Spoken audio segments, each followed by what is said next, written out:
À l'école, dans le monde professionnel, dans les débats politiques, on croit beaucoup que la réussite se mérite grâce au travail, parfois grâce au talent, mais uniquement grâce à ces deux facteurs. Ce qui ferait de la méritocratie une utopie égalitaire. On en rêve en France depuis la fin du XVIIIe siècle, quand Voltaire s'extasiait sur ce modèle déjà en place en Chine. Et on y croit encore de nos jours. Pourtant, déjà en 2013, le chercheur Pablo Ariel Blinstein écrivait: derrière une façade institutionnelle d'égalité de chance, l'inégalité de capital culturel et symbolique faisait de la méritocratie de l'Empire chinois un simple mécanisme de reproduction sociale. En grandissant en Suisse, Maya a été élevée dans l'illusion méritocrate et elle y a longtemps cru. Vous écoutez Transfert, épisode 260, un témoignage recueilli par Antonella Franchini.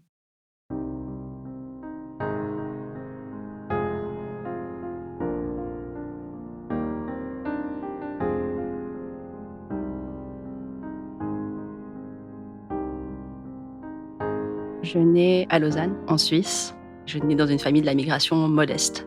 Mes 2 parents viennent du Vietnam. Ils fuient tous les 2 à des époques différentes pour la même raison, pour la guerre. Mon père arrive environ en 62 et il arrive pour des raisons médicales étant donné qu'il est des enfants gravement malades du cœur. Ils le font venir via une ONG qui s'appelle Terre des Hommes et qui l'a fait venir pour se faire opérer. Et vu les conditions à l'époque sanitaire au Vietnam, un retour après s'être fait opérer n'était pas vraiment désirable, donc il a été placé en famille d'accueil, il a fini de grandir en Suisse. Et ma mère, elle fuit le Vietnam d'après-guerre et elle arrive en 1980 en Suisse. Mes parents se rencontrent en Suisse via la communauté vietnamienne, quelques années avant que je naisse. Ils se marient en 88 et je nais en 89.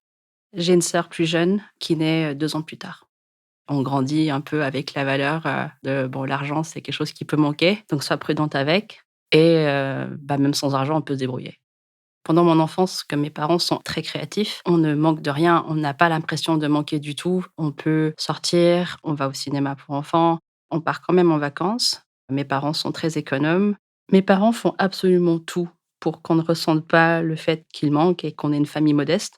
Très vite, j'ai un abonnement à mon nom à la bibliothèque. Et pour ce qui est des habits, ma mère, elle fait avec ce qu'elle a. Elle prend des coupons de tissus et un jour, elle tombe dans un magasin de bricolage sur un vieux catalogue de coupons, de tentures, de rideaux.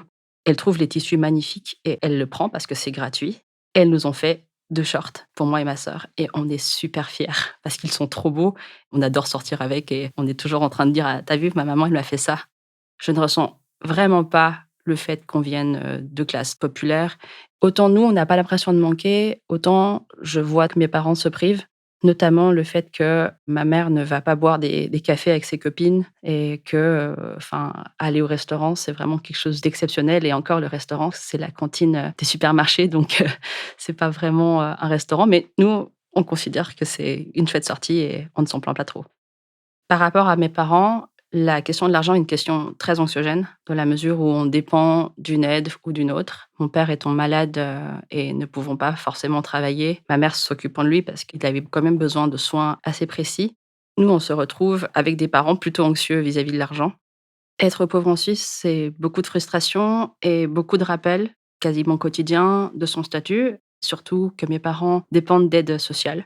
Et comme je me suis très vite confrontée à l'administration publique, étant donné que je suis celle qui traduit pour mes parents, je me retrouve très vite devant une administration publique plutôt râpeuse, pas très agréable. Et en plus de ça, j'ai le regard que les gens portent sur mes parents, sur la façon dont ils sont habillés, sur la façon dont ils parlent.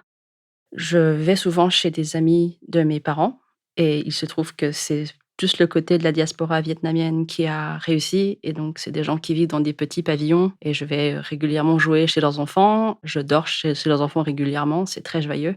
Mais du coup, quand je rentre, je demande à mes parents: «Mais maman, papa, mais pourquoi on n'a pas de maison nous? Pourquoi est-ce qu'on vit pas dans une maison? Pourquoi on vit dans un appartement?» Et ma mère me dit: «Bah, c'est très simple, on n'a pas l'argent». Mes parents m'inscrivent très tôt au conservatoire, étant donné que c'est 2 grands mélomanes. Je fais du piano à haut niveau et je me retrouve à lier des amitiés avec, des enfants qui sont au conservatoire et avec qui je finis par grandir. Et après, en allant bêtement, faire des répétitions chez des amis, je me rends compte qu'ils vivent dans des appartements absolument somptueux avec, des moulures au plafond, du parquet et là, je me rends compte que, waouh, on vient pas du même monde Ils ont des parents qui ont des emplois, qui ont l'air de très bien rémunérés. Ils ont plusieurs voitures, c'est des berlines allemandes. Et nous, on a un taco, on l'aime beaucoup, mais voilà, enfin, on prie à chaque fois pour que la voiture ait pas de problème, quoi.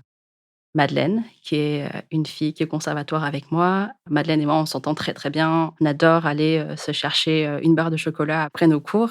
Je demande régulièrement, si Madeleine peut venir, en ville avec moi, hors de nos horaires de cours et parfois ça fait un peu de résistance et parfois, elle peut venir et un jour, je rentre et ma mère me récupère, la mère de Madeleine la récupère. Elle regarde ma mère de la tête aux pieds, de haut en bas, de bas en haut et là, je me sens trop mal. Je me sens vraiment mal, mais je me dis: «Je suis très sensible, peut-être que j'ai mal compris» et en rentrant, ma mère me dit: «Je crois que la mère de Madeleine est pas bien ravie que tu traînes, avec elle».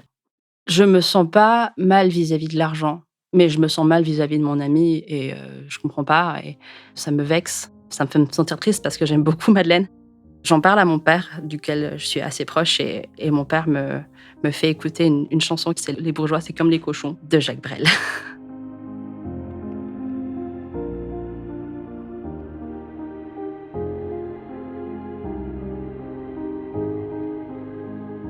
Du côté des voisins, je pense qu'ils perçoivent aussi le fait qu'on tire le diable par le bout de la queue, étant donné qu'un jour, dans la boîte à lettres de la boîte aux lettres, parce qu'en Suisse, il y a pas seulement la boîte aux lettres, mais il y a aussi la boîte qui sert à glisser les colis, on retrouve des biscuits et donc on les sort et on est tout content et mon père voit qu'ils sont passés de date de plusieurs mois et il est absolument, scandalisé parce qu'il me dit: «Mais en fait, ils nous prennent pour qui? D'accord, on n'est pas riches, mais on fait pas la manche non plus, quoi. Qu'est-ce qui se passe?» Mes parents n'ont pas envie que les gens nous perçoivent, comme des personnes, pauvres et sans éducation et mal élevées. Je pense qu'ils portent aussi sur eux le stigmate du regard qu'on porte sur eux. Mes parents sont extrêmement stricts sur notre tenue. Faut pas qu'il y ait un pas de travers, ils nous font régulièrement la revue de conduite en rentrant de nos visites chez nos amis. En fait, parfois on s'y attend pas, mais on a haussé un peu la voix ou on a regardé les gens un peu de travers ou alors, nos habits étaient mal mis et le retour des visites chez les amis sont toujours un peu compliqués. Mes parents vivent selon cet adage vietnamien qui dit: «Si c'est vieux, il faut que ce soit propre. Si c'est déchiré, il faut que ça sente bon».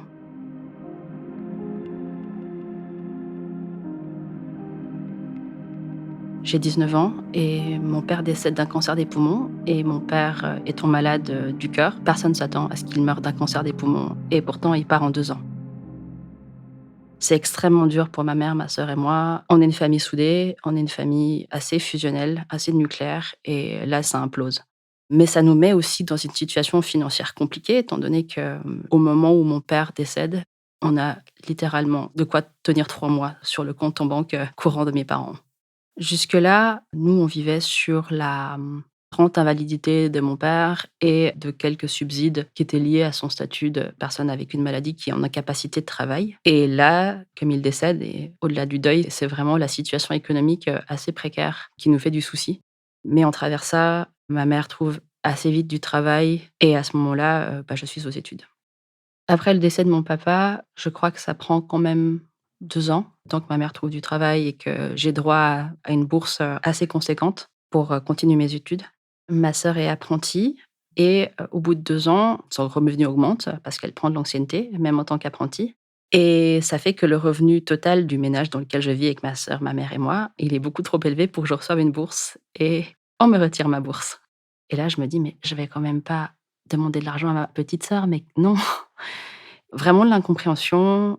On appelle l'office, ils nous disent qu'il y a pas d'erreur et là, on se regarde dans les yeux avec ma mère, on se dit: «Mais qu'est-ce qu'on va faire?» et donc là, je me suis dit: «Écoute, je vais faire comme toutes les autres, je vais aller chercher un travail». Sur le site de l'université, il y a une section dans laquelle les personnes peuvent mettre une annonce pour employer un ou une étudiante et je trouve sur ce site quelque chose que j'ai fait, qui est de donner de l'aide aux devoirs. Je trouve cette offre qui demande, à travers un été, de faire une remise à niveau scolaire pour une lycéenne qui a été en échec scolaire pendant une année, qui double son année et donc ses parents lui payent des cours de remise à niveau. Ils sont payés 35 francs suisses et là je me dis: «OK, c'est pour moi». Quand je viens les voir pour la première fois, cette famille, je suis plutôt calme. C'est quelque chose que j'ai déjà fait. C'est un travail que je fais pour avoir de l'argent de poche depuis mes 15 ans. Donc j'y vais confiante. J'y vais absolument confiante. Quand j'arrive dans le quartier où, cette famille habite, je me rends compte tout de suite que c'est le quartier chic de Lausanne. avec une très, très belle vue sur le lac Léman et je monte, dans leur appartement et je vois déjà qu'il y a un hall d'entrée, tout de marbre. L'appartement aussi, il est vraiment tout en marbre avec une énorme baie vitrée, sur le lac. C'est un duplex, je crois que ça doit bien faire 200 carrés facile et j'entre dans cet appartement, les matériaux sont magnifiques, je vois ça, je fais: «OK, d'accord, waouh». Le contraste avec mon appartement me fait rire. Je me sens pas mal dans mon appartement. On vit dans un espace qui est quand même beau, près d'un parc, mais je me dis que quand je vois, les trucs qui se déglinguent dans la cuisine de mes parents et puis, les plaintes qui se décollent, ça me fait doucement rigoler. La mère de famille, c'est une femme très belle, c'est une femme, très classe. Je comprends tout de suite que voilà, ils ont les moyens. Elle est toujours maquillée, les cheveux, très bien soignés. Elle a des belles boucles d'oreilles, elle a des bijoux au poignet, toujours de très bon goût, bien habillée, enfin, un peu le classique de la mère de famille bourgeoise. La première fois que je la rencontre, cette femme, elle est polie. Elle me présente ses 3 filles. Elles sont très belles. Avant ça, j'ai quand même quelques années de soutien scolaire. Je me dis qu'il y a quand même plus disgracieux que ado. Elles sont très belles et grandes, élancées, blondes, des beaux cheveux, d'une belle peau, bien soignée et je me dis: «Ouais, c'est les filles de Virgin Suicides». Le père, je le croise quelques fois, il est plutôt absent. Il travaille beaucoup. Je comprends qu'il travaille dans un métier qui rapporte beaucoup d'argent et que c'est lui principalement le gagne-pain. Quand je vois la mère agir avec ses enfants, elle est tout le temps en train de regarder comment elle se comporte, toujours en train de voir comment elle travaille, toujours en train de les remettre, un peu leur habit en place ou vis-à-vis de moi, les premières rencontres sont cordiales, très correctes. Je la trouve un peu intense quand même. Je trouve qu'elle devrait un peu laisser ses filles pour qu'elles puissent se concentrer, plutôt que de surveiller la table dans laquelle on travaille, dans leur grand salon, à nous dire toujours, «Ah Maria, faut que tu travailles bien, hein. Ah Lara, tu vas te concentrer un peu plus quand même, hein. Ah Sacha, ah ça c'est bien». Si c'est une fois, ça va. Toutes les 15 minutes sur 1 heure, ça devient un peu lourd. Au début, je travaille seulement avec, la première fille, celle qui a dû doubler son année. Je la vois très anxieuse et je travaille avec elle et on construit vraiment une relation et au fil de l'été, sa mère voit qu'elle prend de l'assurance, qu'elle est confiante pour l'année à venir et les premiers tests, de l'année, sont plutôt concluants pour, la première fille. Elle me propose, de donner cours à ses 2 autres filles et pour moi, c'est jackpot parce que je me dis: «Ah ouais, 35 francs suisses de l'heure. J'ai pas de bourse et j'ai besoin de ce travail, donc j'accepte».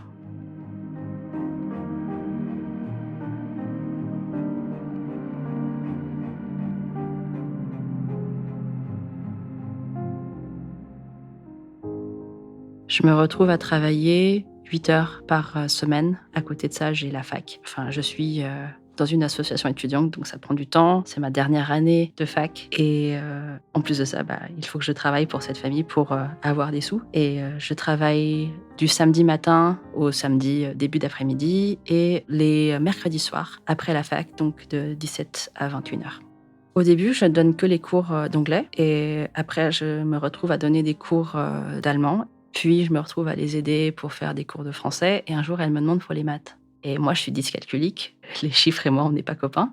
Là, je lui dis: «Beh, écoutez, moi, je peux pas». Elle insiste: «Mais madame, je peux vraiment pas, les maths, c'est vraiment pas mon truc. Mais j'ai une amie qui pourrait donner les cours». Et donc, «Oui, oui, faites, donnez-moi les contacts, de votre amie». Je lui donne. Et cette amie, rencontre cette femme, donne quelques cours et au bout de quelques temps, je lui demande: «Et alors, avec cette famille?» Et elle lui dit: «Maya, fuis, fuis, fuis, fuis. Elle est complètement atteinte, ça va pas du tout». Et je lui dis: «Mais pourquoi?» «Ah mais elle est ultra relou, elle est ultra insistante, elle me demande de donner de plus en plus d'heures, je vois que ses filles sont fatiguées» et elle réussit, cette amie, à s'en dépêtrer. Je me dis: «Mais c'est vrai qu'elle est insistante et c'est vrai qu'elle fait des trucs qui sont pas normaux». Ma mère, l'a déjà relevé, mais comme je sais que je suis sensible et que ma mère est aussi sensible, de temps en temps, j'ai tendance à laisser couler. Je me rends compte qu'il y a des choses qu'elle me fait qui sont pas normaux et qui, en tout cas, sont bizarres. Par exemple, un jour, ma mère décide qu'elle m'amène et j'arrive 10 minutes en avance. Ma mère attend dans la voiture et me dit: «Bah, écoute, monte». Donc je monte, je toque. Une fois, 2 fois, j'ai 10 minutes d'avance. Je toque et ça ne répond pas. Et j'entends du bruit derrière la porte et donc du coup, je sonne et là, madame passe son visage par la porte et me dit: «Bah, vous êtes en avance, attendez sur le palier». D'accord, très bien, bon j'attends. J'entre à 9 heures et elle me dit: «Ah bah, vous étiez en avance». J'ai pas insisté pour en lui disant: «Bah, j'aurais pu rentrer» et les fois où moi je suis à l'heure et que ses filles sont en retard, Et bah, elle me fait poireauter 30-40 minutes et je suis pas payée. Et là, je me dis quand même que si je suis à l'heure, elles peuvent aussi l'être. De cet épisode, je me dis quand même qu'elle est un peu bizarre, mais j'ai des belles relations avec ces 3 filles et donc je prends un peu sur moi. Au même moment, je suis dans cette association étudiante et on prépare un voyage au Canada.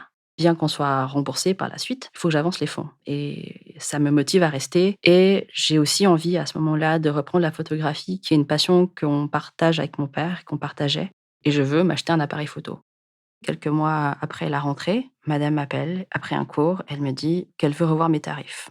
Je lui demande pourquoi, elle me dit: «Bah, ça coûte cher, 35 francs suisses par heure, 8 heures par semaine» et qu'en fin de compte, je donne pas toujours le même niveau étant donné que, les 2 cadettes sont, au collège et pas au lycée et donc du coup que c'est pas le même niveau de rémunération. Mais je lui dis: «Bah non, enfin, je suis pas d'accord». Elle négocie, elle négocie, elle négocie et j'accepte en fait de baisser les prix pour, la dernière fille. Étant donné qu'effectivement, elle réussit à me convaincre que voilà, donner des cours à une fille de 12 ans, c'est pas la même chose que donner des cours à une fille qui est au lycée, qui a 15-16 ans. Ça me fait sentir, mal, je me sens nulle et j'ai pas l'impression d'avoir pu tenir tête. Je sens pas que mon travail est valorisé. Un jour, sa fille doit lire, un roman pour, son cours, de littérature. Je la prépare, je vois, je lui pose des questions. C'est pas un ouvrage que j'ai lu et madame exige que je lise le livre avec sa fille et que je lise, tous les livres que ces 3 filles ont à lire à l'école et je lui explique que c'est pas possible, que je suis à la fac, que j'ai au bas mot 200 pages à lire par semaine, si pas plus et que je pourrais pas le faire, mais que je suis tout à fait qualifiée pour préparer correctement des cours, mais que non, je lirai pas le livre.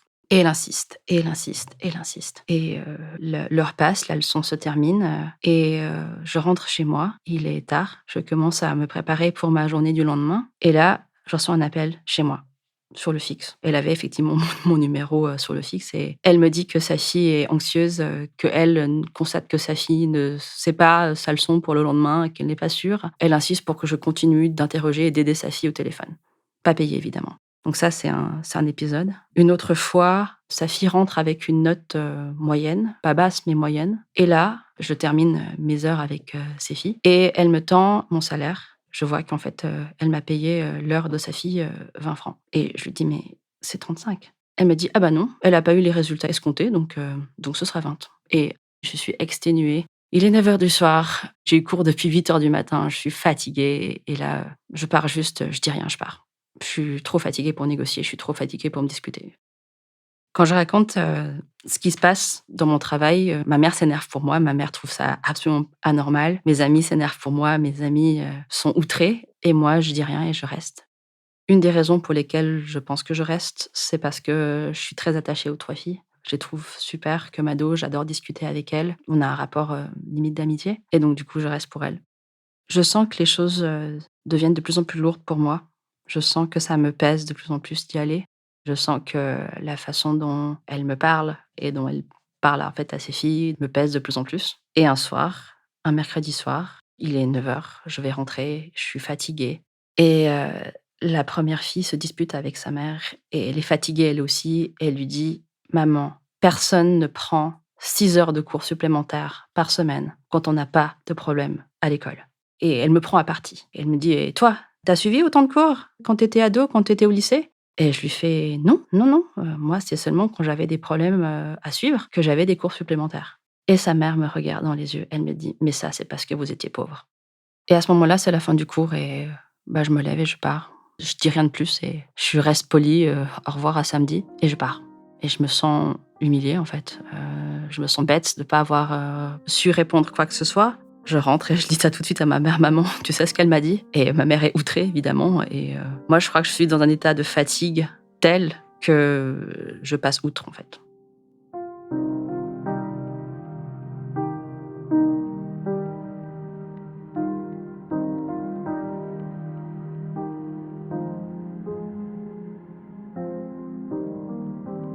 Très tôt pendant cette expérience, je me sens traîtresse parce que jusqu'à là, je donnais des cours à des enfants qui avaient des problèmes scolaires, avaient des problèmes pour suivre ou parce que les parents ne pouvaient pas les aider. Et là, je me retrouve juste à remettre une couche d'huile sur un système qui fait réussir des gens qui n'ont pas besoin qu'on les aide plus que ça. Je continue de donner cours pour cette famille un certain temps, mais j'essaye vraiment d'éviter la mer. J'y arrive pas. Et ce qui se passe, c'est que, eh bien, j'arrive à la fin de ma 3e année de bachelor et il faut que je réussisse mon année, il faut que je réussisse mon bachelor. Et j'ai beaucoup de travail. J'ai énormément de travail pour réviser, pour être sûre que tout se passe bien, pour postuler aux différentes universités en master. Donc j'ai de moins en moins de temps et je me dis que de toute façon, les 3 filles s'en sortent. Et donc je demande d'arrêter mes services de répétitrice scolaire. Et là, madame ne comprend pas. Je lui dis que j'ai beaucoup de travail, je lui dis que je reviendrai pas. Je lui dis que j'ai quand même aimé travailler chez elle et je pars. Pendant plusieurs semaines, elle me rappelle. Elle me rappelle sur le fixe. Je prends l'appel, elle me demande si je veux pas revenir. Et je lui dis que non, je ne peux pas, que je suis en partiel et que c'est compliqué.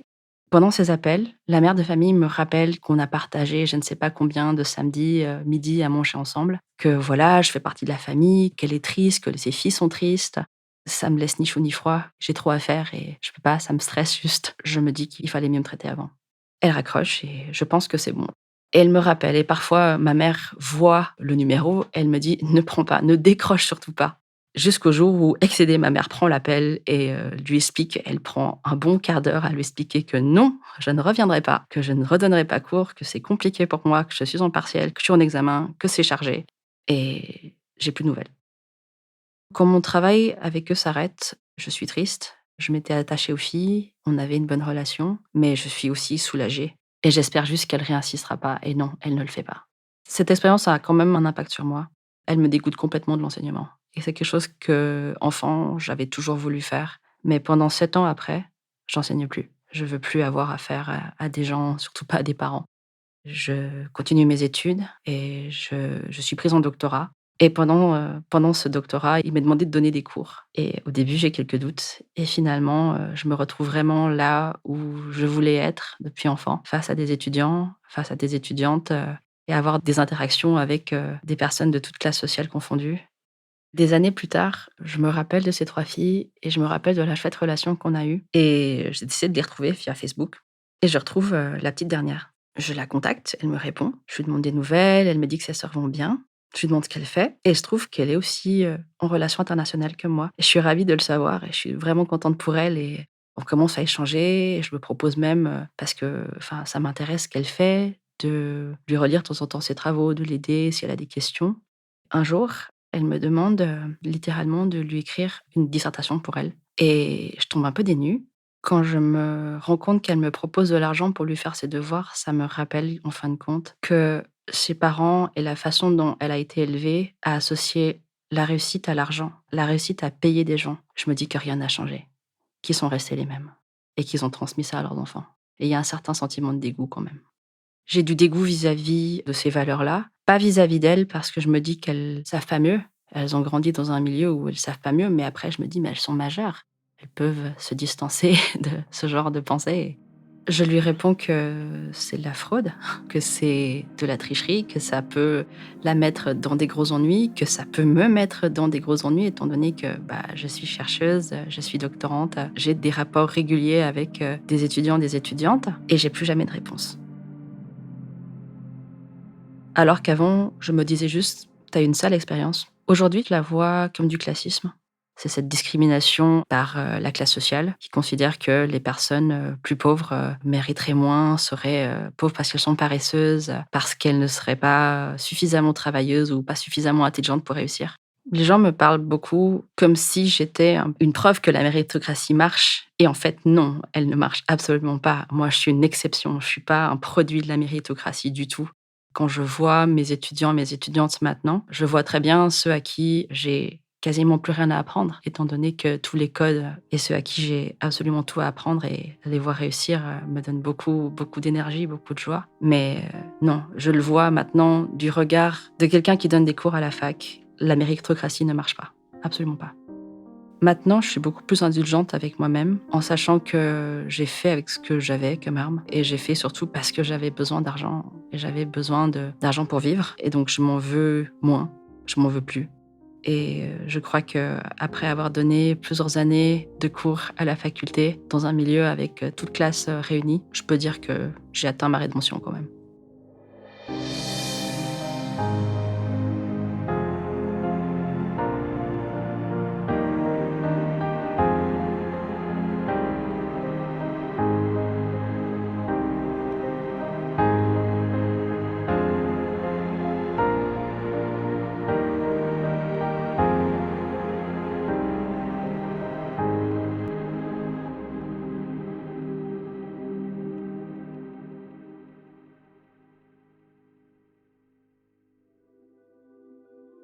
Vous venez d'écouter Transfert, épisode 260, un témoignage recueilli par Antonella Franchini. Cet épisode a été produit par Slate Podcast. Direction éditoriale, Christophe Caron. Direction de la production, Sarah Koskiewicz. Direction artistique et musicale, Benjamin Septem-Ours. Production éditoriale, Sarah Koskiewicz et Benjamin Septem-Ours. Chargé de pré-production, Astrid Verdun. Dérochage, Antonella Franchini. Prise de son et réalisation, Victor Benamou. L'introduction a été écrite par Sarah Koskiewicz et Benjamin Septem-Ours. Elle est lue par Aurélie Rodriguez. Retrouvez Transfert tous les jeudis sur Slate Audio et sur votre application d'écoute préférée. Découvrez aussi Transfert Club, l'offre premium de Transfert. 2 fois par mois, Transfert Club donne accès à du contenu exclusif, des histoires inédites et les coulisses de vos épisodes préférés. Pour vous abonner, rendez-vous sur slate.fr/transfertclub. Pour proposer une histoire, vous pouvez nous envoyer un mail à l'adresse transfert@slate.fr.